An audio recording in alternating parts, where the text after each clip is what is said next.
So tell us about this deal, Lauren. What have we got here today? What are we looking at? Okay, so this is a large 2-bedroom unit with beautiful 180 degrees sea views, of course, in a low density development of 32 units. I would say it's predominantly residential. It's managed by Knight Frank, who it's a 20-year-old complex, and as you can see, it's very well kept. The gardens are tidy, the plants are mature. The unit itself is through a little bit of a facelift, some brighter colours to modernise it, in my opinion, but each to their own. Very diplomatic. So it needs a bit of a facelift as well.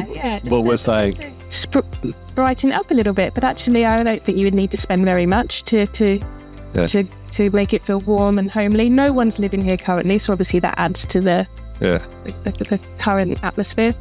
At 38,000 baht a square metre, the unit is 6.8 million baht.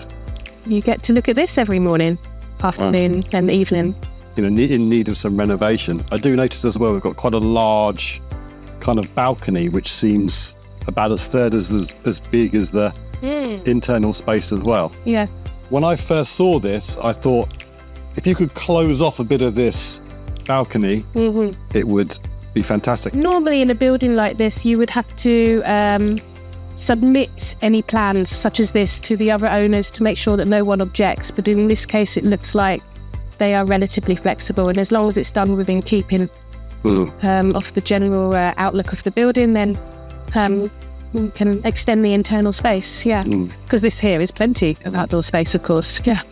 And how does sort of 40,000 baht square metre compare to what else is available? It's unheard of, to be honest with you. You go a few kilometres back to the main highway, the main artery of the island, and everything on the other side of that is 100,000 baht square metre, without a view, without anything comparable to this. So why is this so cheap? This area, I would say, is still considered maybe a little bit more remote than maybe some people would like, though it's up and coming. If you go down here to the Outpour Grand Marina, there is a restaurant on the pier there, on the boardwalk, and some other amenities. There is a government pier around here in the bay, which does, during the high season, daily boat trips. When you go back again to sort of the main road that goes around this part of the island, you're probably just 15 minutes away from the airport. Quite quick on this road, I noticed. As we were coming in, it's kind of dual carriageway and it's very fast. There's been a lot of investment into the general infrastructure around all of Phuket, I would say. But significantly around this area, they've been making the roads into a dual carriageway over the last few years. 6.8 million baht. You're looking at another million baht or two. If you wanted to close this off, increase the internal space. From a long-term rental perspective, this kind of sea view, 2-bedroom, this kind of space, I would say 80,000 baht a month would be realistic, right?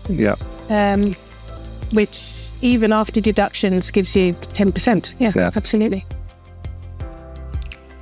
We actually have 2 of these condominiums, both at low prices available. Purchasing both together gives interesting options in terms of increased rental returns and increased flexibility. Get in touch with us if you'd like to know more.